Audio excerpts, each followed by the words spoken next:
श्री स्वामी समर्थ. अनंत कोटी ब्रह्मांड नायक राजाधिराज योगीराज परब्रह्म श्री स्वामी समर्थ महाराजांना कोटी कोटी प्रणाम.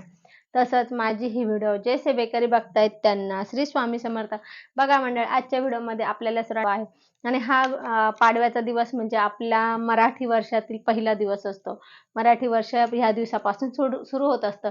चैत्र प्रतिपदा म्हणजेच पाडवा असतो. चैत्र प्रतिपदेला पाडवा असतो आणि या दिवशी आपण गुढी वगैरे उभारतो. तर आपण सगळ्यांना माहिती की गुढीपाडवा हा सण हा 3.5 मुहूर्तातील एक शुभ मुहूर्त आहे. या दिवशी आपण सगळे शुभ काम करू शकतो. या दिवशी आपण कुठलीही सेवा केली तर ती अनंत पटीने त्याचं पुण्य मिळत असतं. तर त्यातच आपण एक हे करत असतो बघा, की धनधान्याधी तोडगा करत असतो. सगळे जण करतात. मागच्या वर्षी खूप जणांनी केला. मागच्या वर्षी तर आपल्याला अक्षरशः पुरले नाही इतके जणांनी केला आणि ह्या वर्षी सुद्धा आपण आता तो तोडगा आणलेला आहे. तर मागच्या वर्षीचा जो तोडगा असतो तो आपण ह्या वर्षी नवीन तोडगा घेऊन तो लावायचा असतो आणि नंतर तो जुना विसर्जन करायचा असतो. तसं आपले ते तोडग्याचं वर्षभर ठेवायचं असतं. नंतर दुसऱ्या दिवशी नवीन घेऊन तो पहिला जुना विसर्जन करायचा असतो. तर आता आपण आज ते तोडगे आणलेले आहे. तर आपल्याला दाखवते मी तोडगे कसे आहे काय आहे. म्हणजे ते तोडगे आहे ते पोटलीत बांधलेले आहे बघा. सॉरी, असे हे तोडगे आहे. आता ही पिवळी पोटली आहे, ही लाल पोटली आहे आणि ह्या दोन पोटलींमध्ये ते तोडगे आहेत. आता याच्यात काय काय वस्तू आहे हे तुम्हाला मी दाखवते. आता पिवळ्या पोटलीचं पहिले दाखवते. पिवळ्या पोटलीमध्ये काय आहे बघा. ह्या पोटलीमध्ये काय आहे, ह्या पोटलीमध्ये आहे रंगारी हिरडा आहे. त्यानंतर तांब्याचे स्वामींचे पावलं आहेत. त्यानंतर तांब्याचे नाणं आहे. त्यानंतर हळकुंड आहे, नागकेशर आहे आणि मीठ आहे. हे याच्यामध्ये आहे. मी आता पहिले फक्त त्याच्यात काय काय पहिले ते दाखवते. कसा उपयोग करायचा ते पुन्हा सांगणार आहे, पुढचं सांगणार आहे.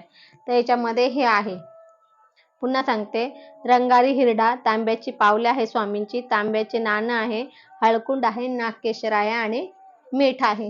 हे आहे. आता याच्यामध्ये आपल्याला सर्वांना माहिती की आपण ही लाल पोटली आपल्या घराच्या मेन दरवाजाच्या वरती लावायचं असतो. आता याच्यामध्ये काय आहे बघा. याच्यामध्ये एक याच्यामध्ये एक बेहडा आहे आणि वडाची मुळी आहे. वडाची उत्तरेकडची मुळी आहे. तर हे पण आपल्याला ते वडाला आमंत्रण वगैरे देऊन ती आणायची असते. तर हे ह्या पोटलीमध्ये तुम्हाला ते मिळणार आहे. अशा ह्या 2 पोटल्या आहे. ह्या आपल्याला पाहिजे असेल तर आपण ऑर्डर करू शकतात. मी आपला नंबर डिस्क्रिप्शन मध्ये देईल किंवा आपल्या टायटल मध्ये पण नंबर देईल. आपल्याला हवे असेल तर आपण माझ्याकडे ऑर्डर करू शकतात. आता याचा उपयोग कसा करायचा, याचं काय सेवा करायची हे बघू आपण. तर आहे बघा, आता ही जी आहे याच्यामध्ये आता आपल्याला हे आहे. याच्यामध्ये आपल्याला सांगितलं आता काय काय वस्तू आहे. पण याच्यामध्ये आणखी आपल्याला मूठभर गहू घ्यायचे आहेत. खूप नाही घ्यायचे, इतकेसे मूठभर घ्यायचे आहे गहू. इतकेसे मूठभर गहू म्हणजे साधारण एवढेसे गहू घ्यायचे आपल्याला. एवढेसे गहू घ्यायचे आहे आणि हे यावर 11 माळी श्री स्वामी समर्थ जप करायचा आहे. या पोटलीवर 11 माळी श्री स्वामी समर्थ जप करायचा आहे. आणि आपल्याला त्यानंतर आपल्याला त्या घराच्या मेन आपला जो किचन असतो ना, 11 माळी श्री स्वामी समर्थ जप याच्यावर करायचा आहे. दोन्ही पोटल्या एकत्र हातात घेऊन करू शकता तुम्ही. दोन्हीवर 11 माळी श्री स्वामी समर्थ जप. अशी उजव्या हातात पोटल्या घ्यायच्या आणि डाव्या हाताने जप करायचा. आता आपल्याला जर डाव्या हाताने जप करायला जमत असेल तर खूपच उत्तम आहे.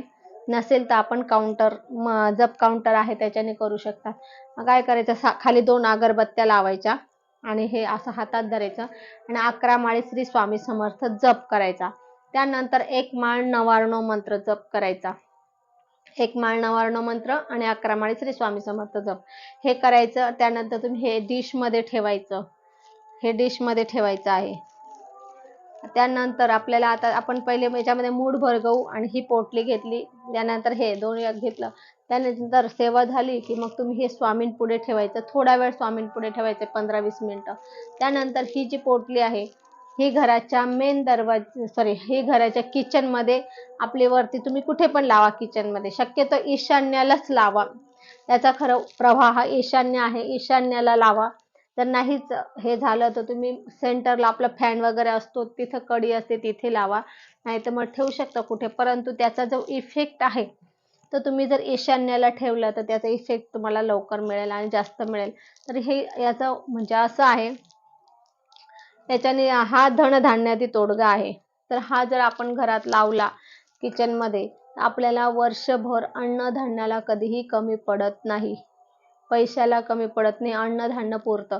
अन्नधान्याचा तोडगा आहे म्हणजे कधी कसं असतं, कधी कधी काही काही जणांची अशी वेळ येते की त्यांना अन्नधान्यासाठी म्हणजे खाण्यासाठी सुद्धा त्यांची वांदे होत असतात.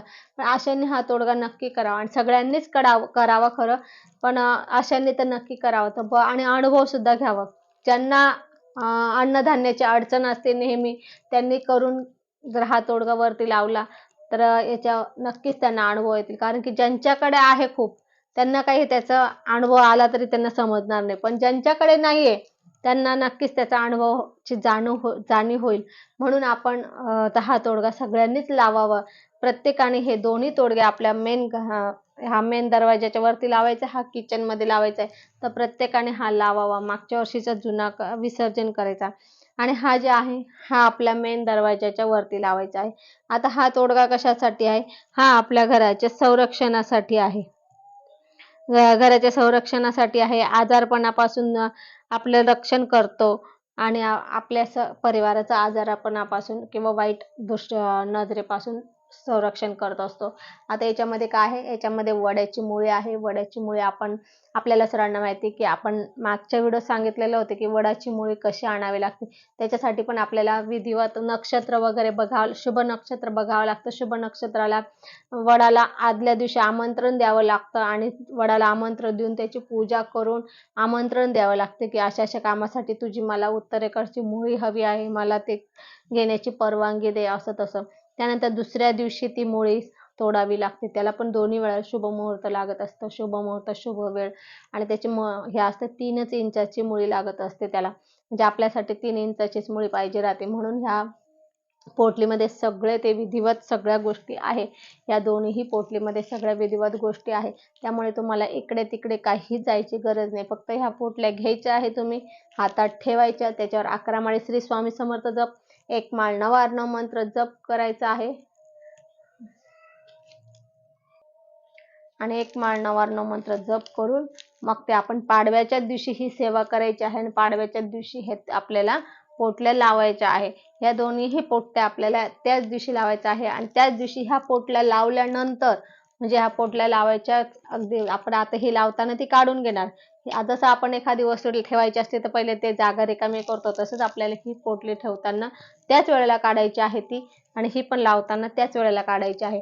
नंतर मग तुम्ही दुसऱ्या तिसऱ्या दिवशी ती तुम्ही वाहत्या जी तुमची जुनी आहे ती वाहत्या पाण्यात तुम्ही दुसऱ्या तिसऱ्या दिवशी विसर्जन करा. पण वाहत्या पाण्यातच विसर्जन करा आणि मग त्यानंतर आता ही परत वर्षभर ठेवायची आणि त्याच्यानंतर वर्षाने पुन्हा आपल्याला ही विसर्जन करायची आणि दुसरी नवीन घ्यायची. असे आपले हे धनधान्याभिवृद्धी तोडगा आहे. धनधान्याचे बरकता येण्यासाठी किंवा अन्नधान्य पुरवठा होण्यासाठी हा तोडगा आहे आणि हा घराच्या रक्षणासाठी आहे.